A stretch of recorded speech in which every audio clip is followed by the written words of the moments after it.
Hello everyone, this is the Gaming Cat here. I know you were probably all expecting the announcement of the Sammy Classic Sonic fan collab, and I promise you that that is coming, but since this topic has been on my mind for a while now, and I thought you might all be interested in what I have to say, I decided to make a short video about it.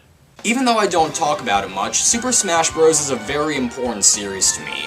My love for it dates all the way back to when I was a kid, who would often go over to his friends' houses to play Melee. It was pretty fitting that it was one of my first steps into the world of gaming, since it introduced me to many franchises that have been practically inseparable from this culture. As the timeline continued with Brawl and 4, it's only gotten bigger, better, and more exciting. Now, ever since the Smash Ballot was wrapped up this past week, there have been plenty of people excited about what's to come in February, me very much being one of them. However, there's an equally good number of people who are also disappointed by it. Yes, there's the kinds of people who say things like, "Bayonetta didn't deserve to be in Smash! She comes from an M-rated game! Characters shouldn't belong in a kid's game if they give me a stiffity!" But the people I want to talk about and address are the ones disappointed for a very different reason. The fact that only one character out of the whole ballot made it in. A lot of people really wanted to see quite a few beloved characters make it into Smash, so when they found out that only one out of the whole thing made it in, they felt pretty let down.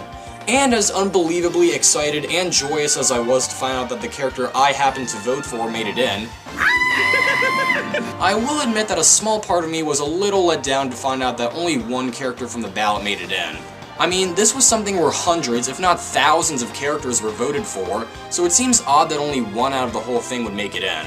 Now, I'm not going to expect Nintendo to go back on what they said about Bayonetta being the last DLC fighter for it, but I do have an idea for a solution that would not only allow them to appeal to the people who voted for the runner-ups, but would also be easy enough to program to allow them to also go back to some of their other projects. DLC Assist Trophies. Assist Trophies, ever since they debuted in Brawl, were clearly ways for Nintendo to include popular characters that they wouldn't have been able to make fighters in the game, so this sort of situation seems ripe for the opportunity. The idea is simple. Take the characters who are in the top 5 alongside Bayonetta and make them assist trophies for use in the game. This would be a nice way of acknowledging the runner-up choices and giving them the honor of appearing in the game while still keeping Corrin, Cloud, and Bayonetta as the final pieces of the Smash Bros. Puzzle. DLC for new stages for the game already exists, so DLC items are a very practical concept as well. Even if it wouldn't be as glorious as having them be actual fighters, I'm sure many people would still love to see characters like Shantae and Shovel Knight assisting them in the field of battle, or King K. Rool and Raymond still being able to join the fray. It might not be a major game changer, but the Smash Ballot was never designed to be that in the first place. It was always just a way of allowing the fans to help shape the future of Smash Bros. And feel like part of something bigger. And even if some of them didn't make it, it would at least be nice to congratulate the ones who had come far anyway. And while I'm at it, it might be nice to see new assist trophies for the DLC fighters come in as well.